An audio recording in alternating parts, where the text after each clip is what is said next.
Good evening, good morning, gentlemen. Glad to see both of your shining faces. I know that you're very happy to have your recent event behind you, correct? Yes. Yes. All right. We're going to start off with this, just a little bit of an introduction. I'm assuming there will be people who watch this that don't have any idea who any of us are.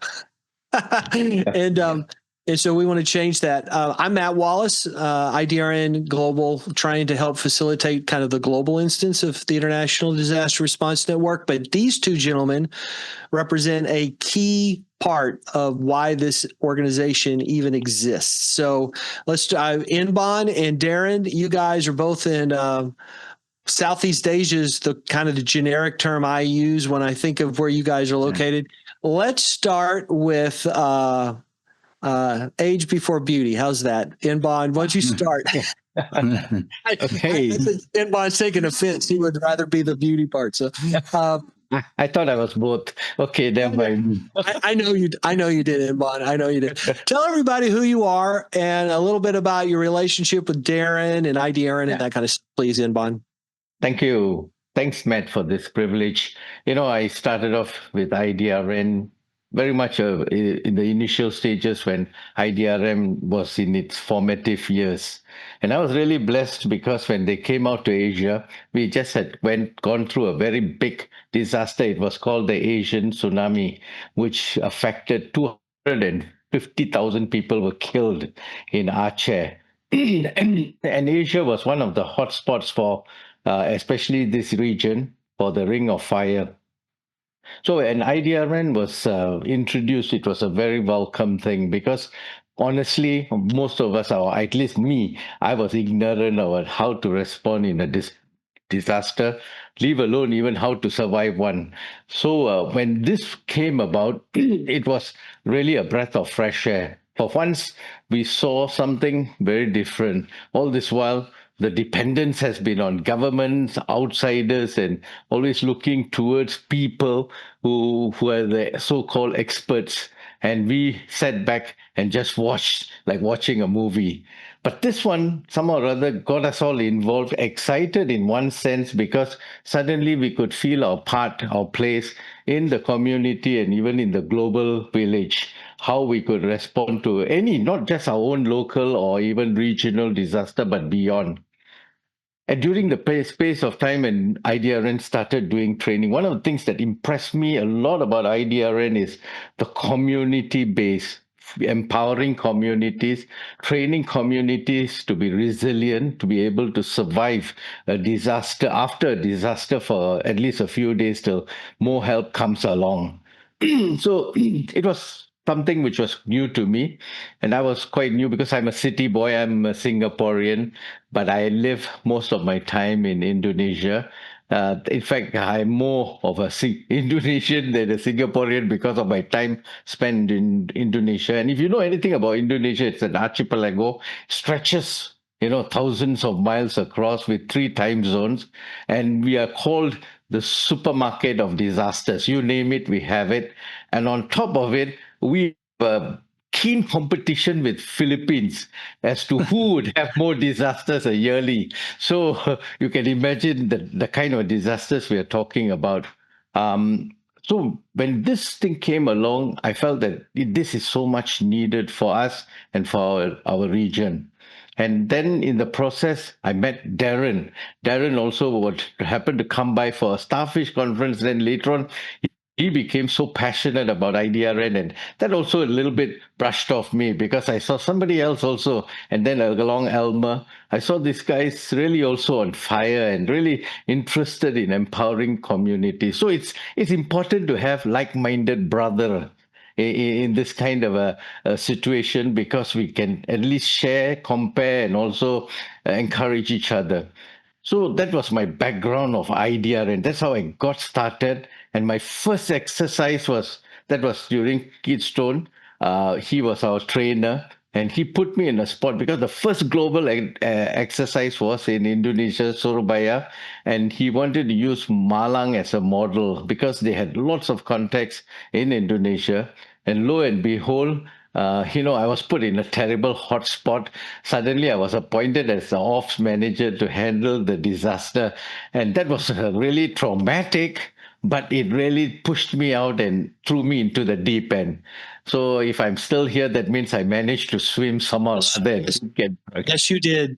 Yes, you did. Yeah. I can't imagine you not being in those kinds of predicaments and challenges. I think you thrive in that more than you're letting on. No, seriously, I panicked. I told Keith no, and I told Tom Jennings to no, I'm not the guy. Look, you need a lot more experience, guys. What do I know about disaster? And they were so adamant. They said, no, we know you can do it. We will sit with you. We will hold your hands and see you through the exercise. Now that exercise really changed me because it realized that how much the network operates globally. And here's where I think, Matt, you come in, where globally how we can actually net weave with each other. I don't call it networking because it's more IDRN and Starfish is about net weaving. It's relational, very relational, not just getting a job done, but really exercising our friendship and our influence and our best capacity to get the most out of it. So that's how Keystone threw me into the deep end with Tom endorsing it. And after that, the first disaster when it happened, it was in actually a place called, what do you call it, Jogjakarta. It was, what was the name of the place? I forgot already, the big volcano which went off. So that was our first test of actually going and taking Merapi. It's called Merapi disaster. It was a volcanic eruption. And at that time, David Bob had already come on board and he also came along. And again, together with him, we went and responded to our very first disaster response. We brought in relief, we brought in a red team, we brought in all kinds of people who could come and help us.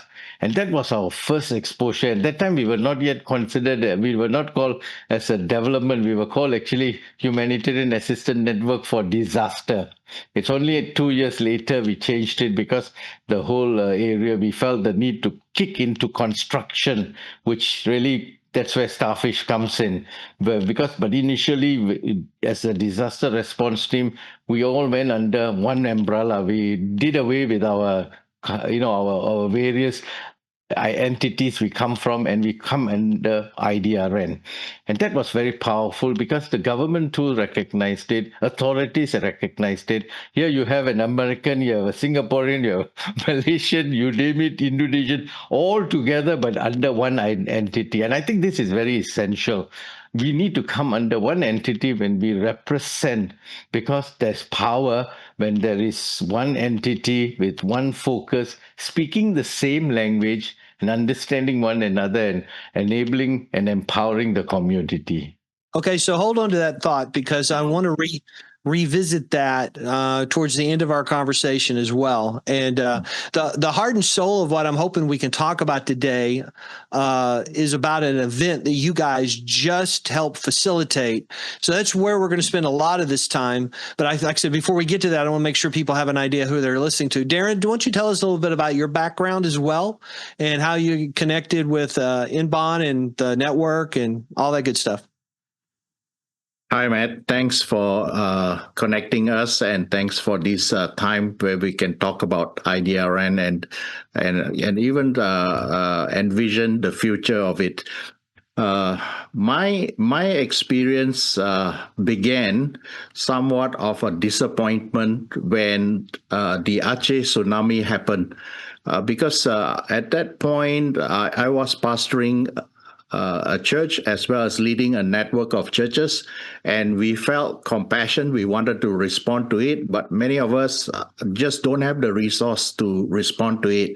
So at that time in my city, there was one of the larger churches. They responded, and it raising a lot of money from their congregation. They went and they just responded basic humanitarian need, and so that was my first encounter. I thought that disaster response is for the big guys. It's for those who have resources and those who have the expertise to go and help during a disaster. And a little later, I was involved with a project that basically helped sustainability with the rural folks. We want to see community transform. And so I went to this conference in Jakarta where I met up with Inban and Elmer. And I found that, hey, there's a lot happening in this area. And somehow IDRN has connected all the different unknown people, in this region, and we met for the first time, and we found that we share same concern and desire to help our community. So for me, IDRN, when I first heard about what IDRN is all about, I got excited because it was basically a network of connecting local communities with international communities that care about people who are suffering in difficult situation. And I also found out that we don't have to go alone. We could connect. And I'm based in Malaysia.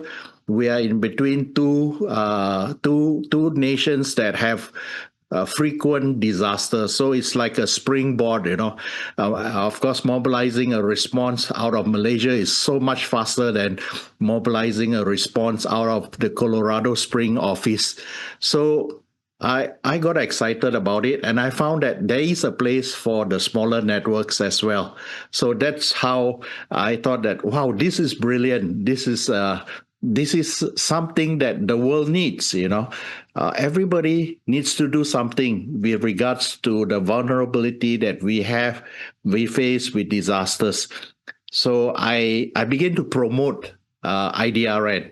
So basically, I took Tom Jennings and David Bob to meet up with friends, with different people who are decision makers in the community. So I promoted IDRN. I said, this is something that we all should do. We should prepare and we should connect with one another. So I was happy doing that. And of course, in the course of it, I was exposed to many of the trainings. And basically, Tom and David Bob, they mentored and trained me. But in 2015, we begin to see decentralizing and the whole process of decentralizing. So when the U.S. office at that time closed down, we decided among ourselves, we so happened to be in a international starfish conference for transformation in Kuala Lumpur, and we had a Skype call, and we decided at that point, Elmer, Inban, and some of our other partners in Kuala Lumpur decided, I think we should continue because we believe in this whole vision and philosophy of IDRN. So we wanted to continue, and at that point we say let's form a council that we would consult with one another. We would go initially for every 3 months. We would take breaks, in between our schedule, to just come together, hang out for 2 or 3 days, share hearts, and form standards among our nations that will be a consistent kind of IDRN in this region. So that's how my involvement has been. So originally, of course, Inban was the early days. He was one of the trailblazers for us here in this region. So we work a lot with Inban, and we work a lot with Elmer as well. I really appreciate that background because, like I said, what you guys have hit on are some really key things about how you got excited, how you got involved. Because, before you knew one another, there were needs, there were inadequacies. You didn't know certain things. You wanted to do something, but weren't too sure how to do it. You found one another, and now you've got years of relationship behind you. And we can't just give that to people in the network. Somebody can't show up in our network and then we give them 15 years of relationship. And that's one of the things that's really challenging is it takes time to get to know one another and get introduced to one another. And when you flood the network with lots of people who don't know one another, so few of them get a glimpse of what you guys just described. So you got to take the first steps. So let's talk just briefly. Like I said, I want to get to this event that you guys just did, but a little bit about the different personalities. Like I would say that Malaysia IDRN is different than the IDRN group in South Korea. I was just talking to a Nigerian leader, a gentleman that started working with Yazi in the Sahel in Africa years before he met IDRN, but then ended up doing a ton of work with IDRN. And he was talking about how they have evolved over the years and just rediscovered them lately. So there are these different local groups that have their own personalities. They're different. I mean, like Elmer's organization in the Philippines is a specific kind of government approved nonprofit organization, but that's not necessarily true everywhere. Tell people a little bit about the personalities of the different groups of people from your perspectives. Inban, you got any comments on that? Yeah, actually, for me, I was wearing two hats, one in Singapore and another one in Indonesia. Of course, 70% of my time was in Indonesia. I use Singapore as more as my resource center because a lot of my friends, my background, I literally grew up, and for the first 45 years I was in Singapore, I pastored the church too, and that as a result of it gave me a lot of connections with friends and family and others around me. So I used Singapore initially as my base to raise the resources needed. And when I say resources, not just in terms of finances, but also skills. Singaporeans have got a very good set of skills, skill level, and they are able to articulate and to train. So I engaged them very much in the area of medical education and other areas. But in Indonesia was totally a separate game. It was hands-on, feet on the ground, walking through these disasters and also enabling to meet with the communities, different communities. I'm basically, I recognize I'm a people's person. I love people. I enjoy being with people, especially with different cultures. And so in Indonesia, what we did was that we realized what are the things we can complement IDRN, not only just do what IDRN is doing and what we have been trained to do.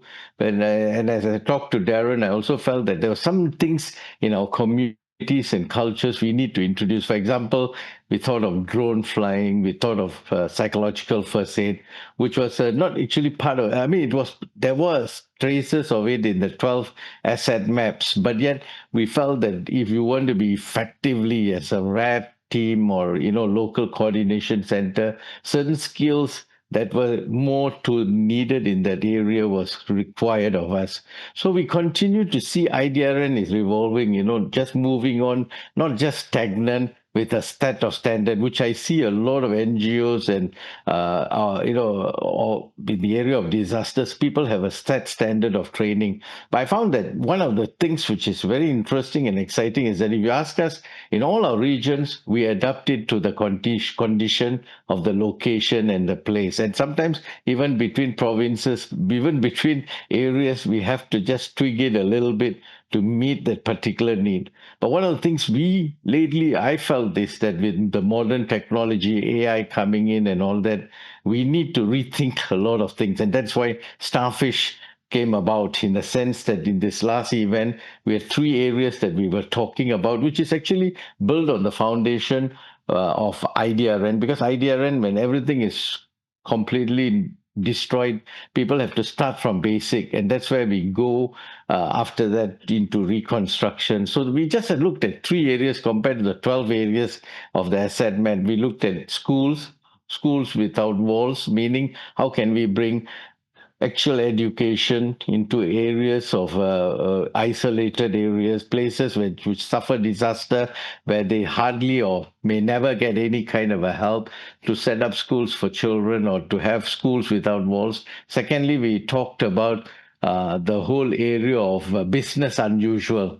How do we start the community to think whatever skills, whatever gifts they have, whatever resources they have, and build some kind of a small businesses and get them, the money flowing and getting the economy of the community up and going. Thirdly, we also engaged on the area of AI, which is with the present kind of a situation. How does it affect us and how can we use it positively for the communities and for the individuals to help them to help build communities in these various areas. So our focus has been very urban, very rural in the sense. We were focused on how we can actually help these rural areas, isolated areas, especially when disaster strikes them. By the time they get the help and all that, it takes a long time, even much longer for them to recover. Like even Aceh, it took years and years before really they could get back on their feet. And still there, I think in some areas, some sectors, they're still working on it. So that is my basic general overview of how I connect Starfish or with IDRN.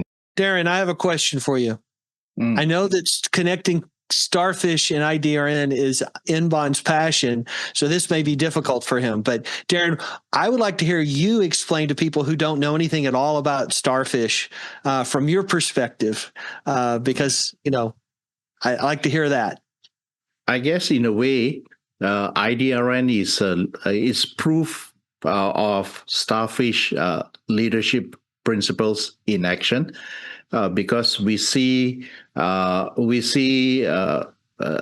of how this whole organization of networks come together. We organize ourselves and all that. Despite the early days, the initial approach was basically out of HISG at that point, initiated projects with different countries in this region, responding to crises and disasters in Southeast Asia particularly. So, of course, when the parent organization closed down their office, technically we should all stop, right? Look at what's happening in humanitarian disaster response world today.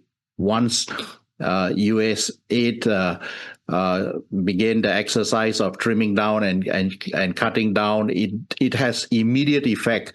But with IDRN, we decided to continue with or without. So it's I think one could argue that might have been the best thing that could have happened, because you can preach Starfish principles all day long, but if you're operating like a spider, then that's kind of an irony. So yeah, you guys continued on without the original instigator of the network, and that's exactly why we're still here.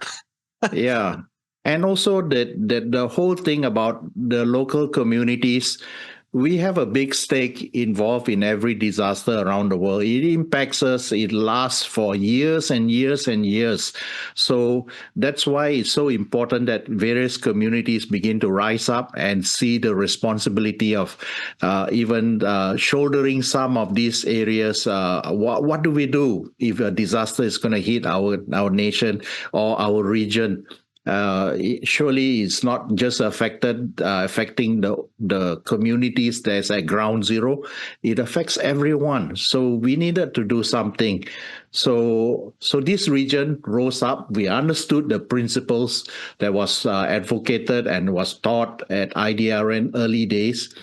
And we thank God that we have people like David Bob who walked with us, came in, spent the extra time. He came in for the retreats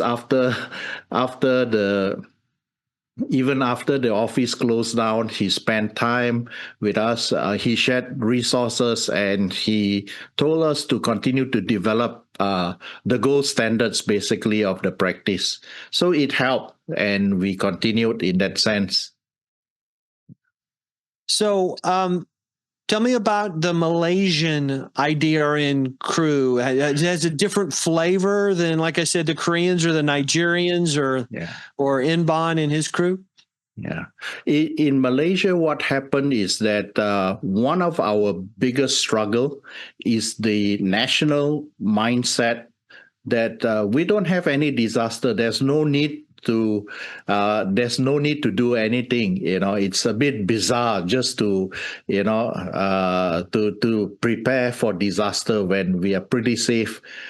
But over the years, we found that we begin to experience small-scale natural disaster affecting local areas. Some of it is manageable by the local, the states that were affected, but we begin to see bigger and bigger disasters, and that cause concern among many communities. So I basically work as much as possible with existing partners who were working with IDRN in the early days, even before me.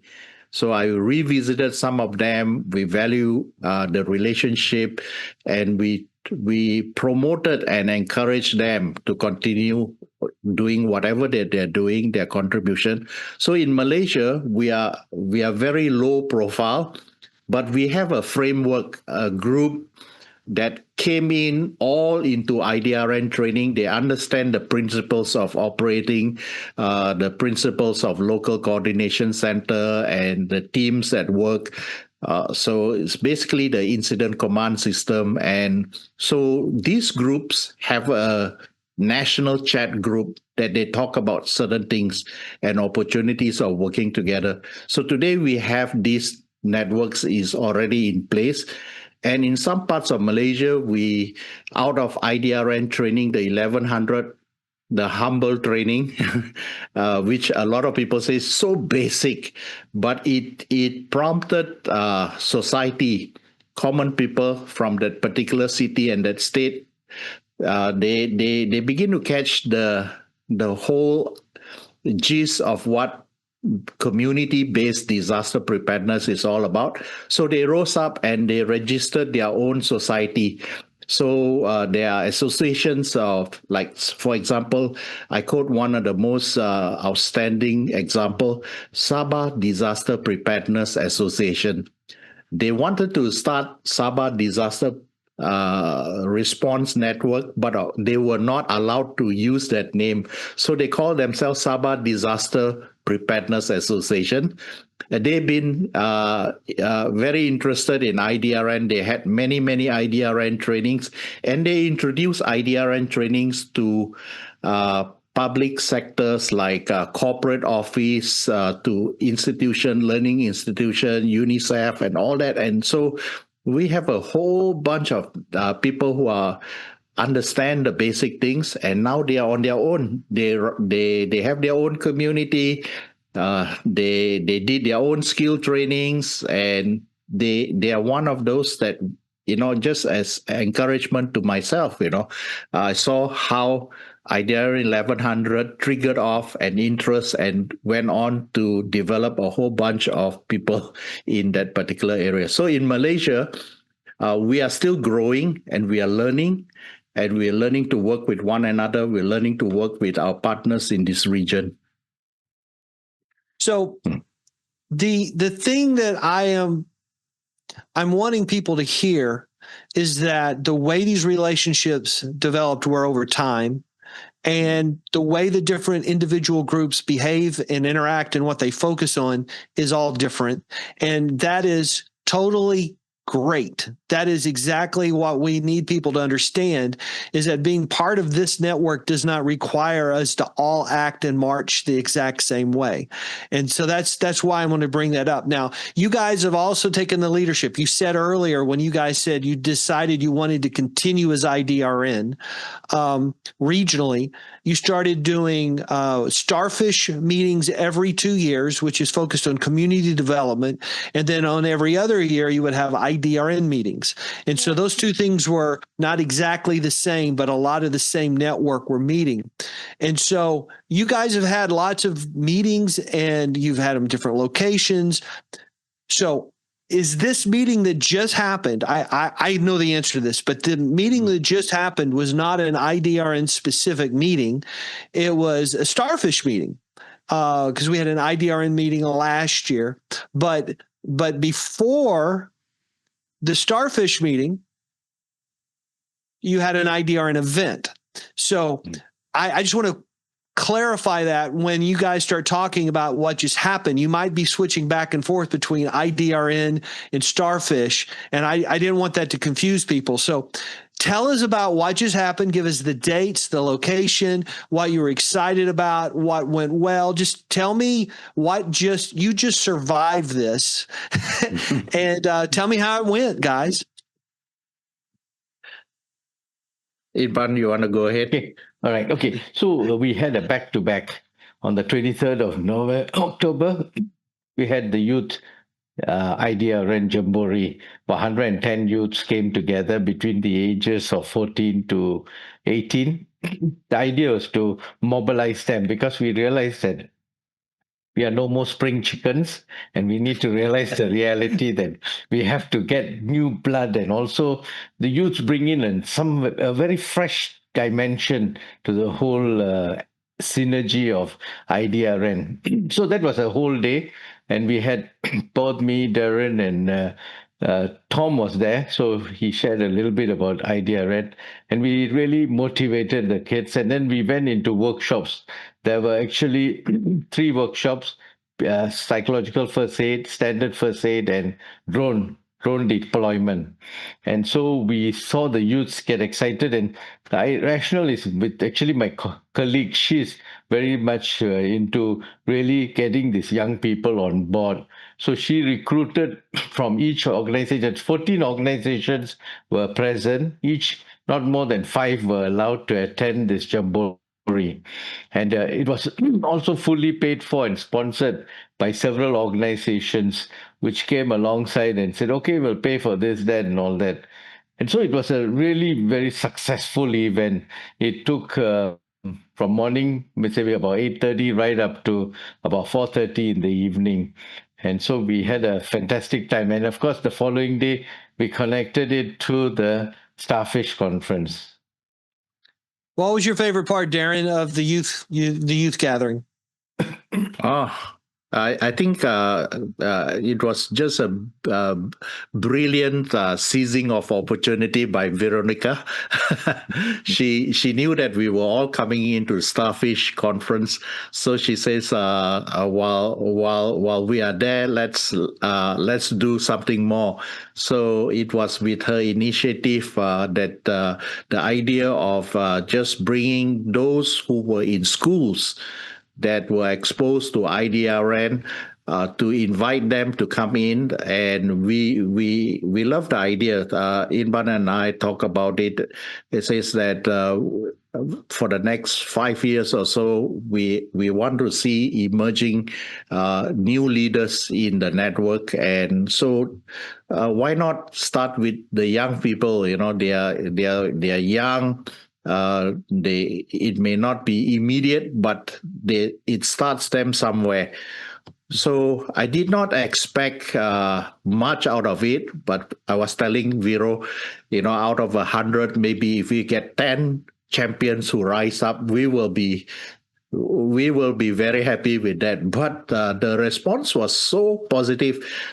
Towards the end of it, during the feedback, we asked them, and we had interactions with them individually towards the close of the training, the jamboree itself. We found out that many of them says, we will get our go back. When is the next event? We are going camping. We're gonna learn basic preparedness. So that enthusiasm was just unexpected from that level of students. So it was very good, very good, very positive one.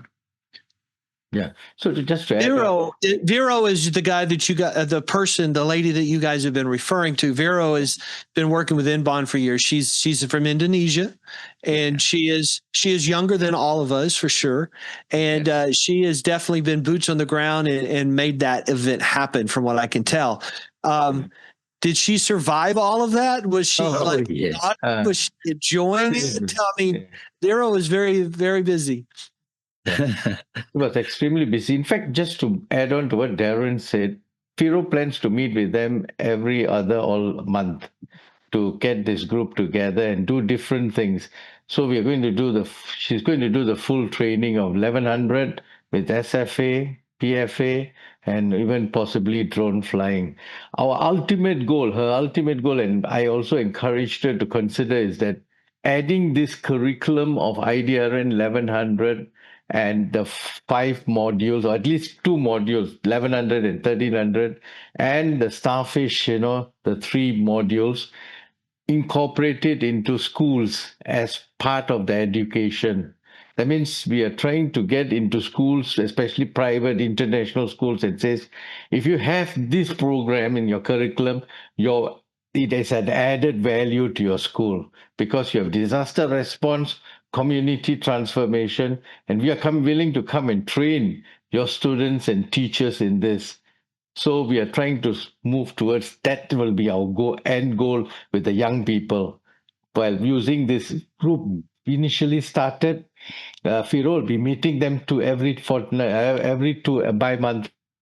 But more importantly, we want to get into schools in a more permanent way rather than just hit and run.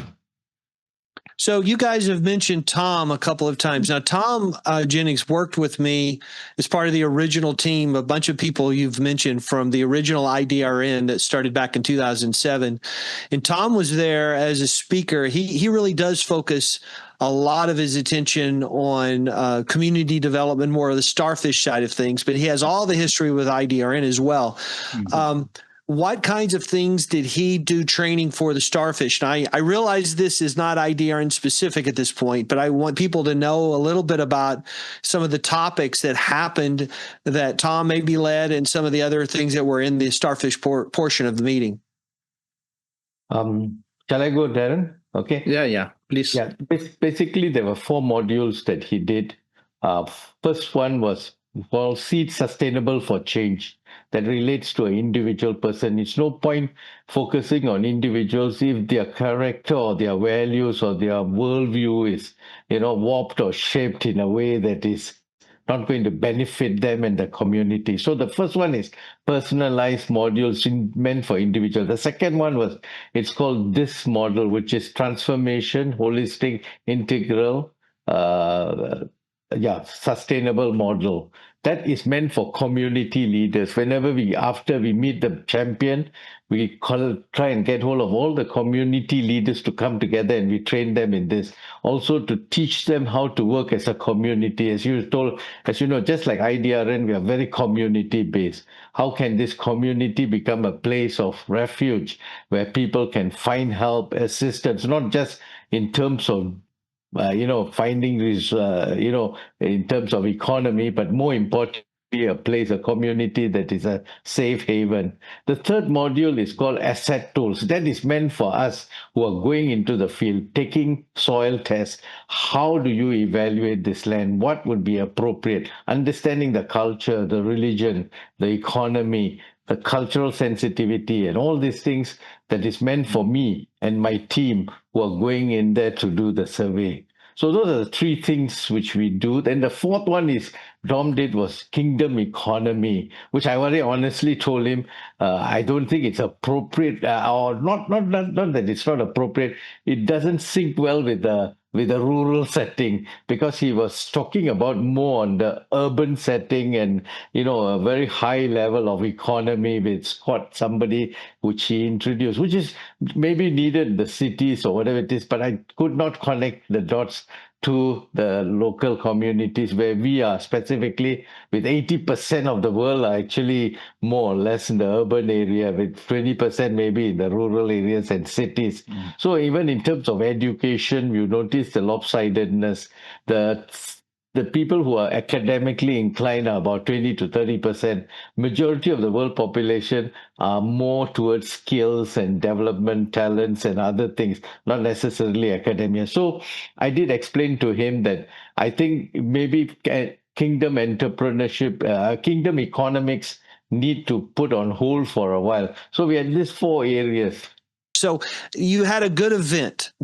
And I just want to say again, I am very, very sad that I was not able to join you guys. It's that y'all have been on my calendar for quite some time. And my wife is doing well in her treatments. And I am very happy to been able to spend time with her, but that just meant I didn't get to come see you guys. So, and the thing is though, is that I know in my heart that event was going to be a fantastic event, and I was not needed in any significant way. You guys are polite, but one thing I would like to ask, were there any unexpected moments as far as things that you guys have had a lot of meetings, annual meetings? You had Starfish every other year, and then every other year have IDRN meetings. Was there anything that struck you about this meeting that was different or new or fresh, or maybe just drove home something that you've seen happen in all the meetings? I'm just interested in kind of a takeaway, especially if they were a surprise.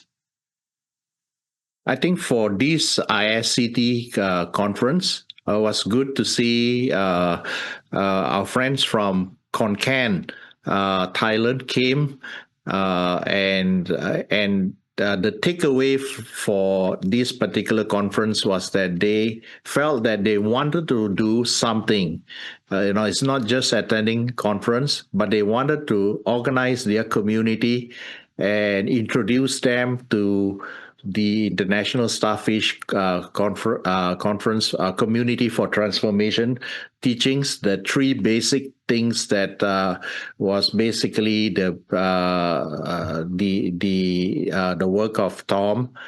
And we thought that was really very positive. And so I noticed also that in this particular conference, a number of people who are new to the concept of what was basically the 3 basic things that held the community together: seeds for sustainable change, this model, and asset mapping. These are the 3 tools that we employ a lot. So more than half of them were hearing it for the first time, and they took it very positively, and they said, let's do this again. So that is a very positive thing. Can you tell people very quickly what ISCT stands for, just to help? Because, I mean, we've been throwing around a lot of acronyms, and we have not explained most of them. ISCT basically is a very natural progression for IDRN, because as you know, IDRN concerns itself with the initial response to a crisis, a disaster. So that scope basically ends officially on the 90th day in many countries. We basically going into a situation, initiate contact with communities, help them with basic things and all that. But of course, working with communities, you go home in your heart carrying that community, and you often think about them. How do they work? How do they go on in life?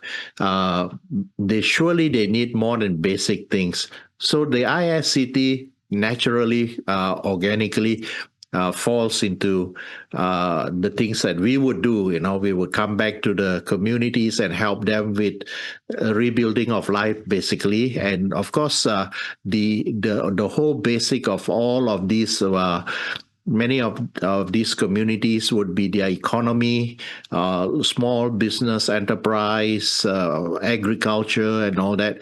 The challenge is always community needs mindset change. They need all these overcoming all these hurdles in order to experience success in and breakthroughs in their community. So ISCT works targeting specific champions in that area, raising them up and empowering them to do that. So that is a little bit about ISCT. It means So you haven't explained what ISCT stands for. International Starfish it's basically starfish leadership principle. People often look at the animal itself, the creature itself. So they ask the question, what is starfish? So International Starfish Community for Transformation. So in this community, we work empowering community without restricting, and I wouldn't say that there is no leader. There are many leaders, but there's no bottleneck to it. It's just like the internet, basically. So in that sense, it's empowering. Yet, in that sense, the goal is to see community transform after the years that we put into that community. So, Inban, is it fair to say that if you were going to have to assign percentages of energy and excitement, while you are definitely an IDRN guy, you're more of a starfish guy? Is that how would you respond to that? Okay, I'll respond like it's like a bird with two wings, IDRN and ISCT. We need both to have the balance, because there's this ongoing. ISCT is ongoing and can take as much as 2 to 3 years. In fact, we have an exit plan every time we get into a community, 2 years with 1 year optional. But else disaster, I find myself there for maximum 2 to 3 months, because it's not sustainable for us to bring relief until people are ready to receive the training. And sometimes we don't go in immediately because everybody descends on the place and it's so crowded and congested. So we wait for about 3 weeks or 4 weeks when most of them are a bit tired and exhausted and there's donor fatigue. Then we go in there and see how we can look at reconstruction and helping the community get back on their feet slowly in small ways, in whatever ways that we can really help the community to get back into normalcy. Do you see what I did there, Inban? I set it up where you could talk about the wings. I asked it. Inban's got to talk about the two wings. It wouldn't be right if he didn't. DNA. So let me back up. Let's just finish. The event just happened. You had good attendance. It was another successful gathering, and people were encouraged. Is that a fair statement? Yeah, I think they were spurred on, definitely spurred to the next level, especially in the area of business unusual. In fact, I'm getting that guy to do a seminar in Singapore, half a day, inviting some of the Singaporeans to attend his seminar, because he broke open a new area which actually blew all our minds. And I think even Tom was very happy. He told me he was very blessed by it. Explain a little bit more about what blew everybody's mind. Actually, most of them did not see how you could use even the voices, what you call it, the things like human trafficking, prostitution, all that. You can use it as a form of business by using the apps and tools in helping people to break free from these vices and these industries that actually cripple them and keep them in bondage. So this gentleman who brought it across is amazing. He is a very good communicator, and how he used businesses. They started off businesses. He's got 40 over businesses, and how he started certain foundations and even businesses using apps in helping people in human trafficking and all that, which many of us don't think as making money out of human trafficking or prostitution, but he used it in a very positive sense. And how these things with the modern tools and all that, we can actually make this work for us in areas which most of us in a standard mindset will not want to go near it or want to see, just trying to get into this place to help them. But this is something which really opened my mind, how he has entered into this particular communities in a sense from a distance using these apps, and yet making an impact in this industry in setting many people free from their bondages or even hardship that they're under. Fantastic. So congratulations on another successful event. What kind of DNA are you guys hoping that are being passed on to this next generation? And also, sort of along those lines, tell me a little bit about what you were hoping to pass on to the guys in Nepal. You guys, I think you're both involved in some training. You went into Nepal and did some IDRN training and some encouragement. What kinds of things are you wanting people to understand when they get involved in this kind of stuff? I know that you're not pushing IDRN as the solution. It's part of how we connect, but what are the foundational things that make you guys come back over and over? I'll leave it to Daron, the master trainer. Daron, why don't you start off? Yeah. I think over the years, we have been to Nepal a number of times. We have done basic training, but we are looking for nationals, Nepalese to champion IDRN itself. That they would rise up, they would take this whole vision and core principles and values of IDRN and work with their community to prepare them, because we see an increase of disasters happening around the world, and oftentimes in this year alone, we see multiple large-scale disasters happen in the same region at the same time. Like the Philippines, like even parts of the Indochina itself facing typhoons on a very frequent basis these days. So my fear is that if a nation depend on international support, they're gonna be waiting for a long time in this particular time, and we see that potentially the world may run out of humanitarian response and resources. Looking at a number of things that may happen, may be triggered in this with climate change. They say global warming is over. They say global boiling is happening. So yeah, things are just very unexpected, unpredictable. So communities need to rise up. So we need to see nationals rise up, and the previous COVID lockdown taught us one thing. There were disasters that happened during COVID that internationals did not respond to because there was no airline flying, there was no travel. So you're pretty much on your own.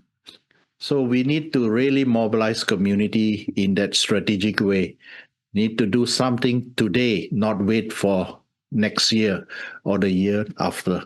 So that's our heart basically for Nepal, and our desire to see the emerging ones, the ones that we are working with, begin to take a different role from just organizing, that they would begin to be involved in their communities as leaders in IDRN network. Inban, what kind of DNA are you hoping those young people took away or are going to be living out in their own communities? Okay, we did our first training in March for this group of people who we are going to repeat with the 1,300, which is going to be operational. We think that there will be about, out of the 56 people who attended in March, we expect about 25 to 30 people attending the 1,300, where we are going to actually have... You're referring to the Nepal thing, not the young people. Or I just want to point out that you're referring to. Okay. No, keep going. I just wanted to make sure people knew that. So that the Nepalese, we are trying to also, like what Daron said, we want to create a community of people who will really recognize the IDRN DNA, buy into it, and be part of it. So the 1,300 will be batched. Once they finish it and this successful attended, it's a 2-day training. It can extend up to 3 days, because mainly they will be going into villages to act as red teams, local coordination center, as well as to really actively plan for how they are going to go into these communities. As you know, Nepal is understood that it is not not if, but when the disaster happens, it's going to definitely happen. It's not a question of whether it's going to happen or not. So the Nepalese are very aware of it. In between, we are having a TOT. Those who have completed the 1,100, we will have about 5 of them who will be sitting to be trained as the to be trained for the 1100. So we are trying to establish a group of trainers there. At the same time, we will also have a fresh group of people. We estimate about 30 people attending the 1100. So we have a total of 5 days of training. 1100, about 30 people, TOT from previous batch, about 5 of them, and 1300 from the previous 1100, about 24 to 30 people. So I want to point out something real quick. A lot of people don't know what 1100 and 1300 are. Those IDRN training, the basic introduction to someone who has no real background in it all. It's an introduction. It's the 1100 training. 1300 training is more in the community coordination training, how you coordinate, how you work together, how that process works. And so it's like the next step once you realized, you need to protect yourself and your family. Now, how do you work with others? And then there's some other training as well that's been part of IDRN's history. But that's what, when these guys have been saying 1100 and 1300, that's what we're referring to. So what kind of events are coming up? I think there's a big thing coming up soon. But what other things are going on right now that people might find interesting or encouraging or challenging? Daron, you want to go first? I think, you go ahead because Okay. Inban has got plans like every day go out, hit another country. Okay. Very quickly, briefly, that is also very much involves Daron. Next week we are in Nepal, and then we come back on the 21st. On the 23rd, 24th, we are doing a survey in Batam. Just 2-3 of us, small group from Singapore, because on the 16th and 17th of December, we are having 1100 training with a couple of young people between the ages of 17 to 30 in Batam. That's about 30 of them who will be attending this training in December, just before Christmas. Firo and Ongkor, who's been already trained, they will fly in from Surabaya. Me and Jack will take a ferry to Batam from Singapore, and we will do the IDRN training. And then in January, second week, we will do the regional exercise, which will be related to this region. And we will use Batam as an example and train a guy who actually is part of Scripture Union. He has a campsite. We see that as a good place to, in a disaster, as a holding area. So we are going to train him to be the ops manager, just as what, Tom and Keystone did, 15 years ago with me. I'm going to sit with him and go through the same thing and do an exercise. And we will connect with you, Matt, for sure, globally. We have invited you to be one of our field marshals to throw injects. And I also told Daron he will be from this region. But I'm trying to get Daron to come in by boat from Malaysia during the exercise to come and provide the Malaysian part of it, because these 3 countries are connected: Singapore, Indonesia, and Malaysia. And now with Thailand also sharing the border with a group of people there, we would like to train them in IDRN eventually. So if any one of these 4 countries, if they sneeze, the rest of us catch the cold. So we are that closely related to one another, but yet we don't work very much. I'm not talking about IDRN level. I'm talking in terms of, economy, in terms of other things. So we feel the need to connect and see how we can strengthen each other in a regional manner, not only just on a local manner. Well, gentlemen, I really appreciate your time in sharing this with me and anyone who happens to listen to this. I need them to know that you guys exist. I need them to hear about the kinds of things you're doing. And I'm hoping that a number of thoughts will go through people's heads, like, I should check this out. I can do that. Or maybe I need to figure out what we need to be doing locally. Those are all things I hope come out of this. So thank you so much for your diligence, your expertise, your friendship, just the hard work. You guys are the reason why I'm willing to do what little I can do, because you guys are an excellent example. So thank you very much for that. We appreciate it. Thank you very much. Thank you, Matt.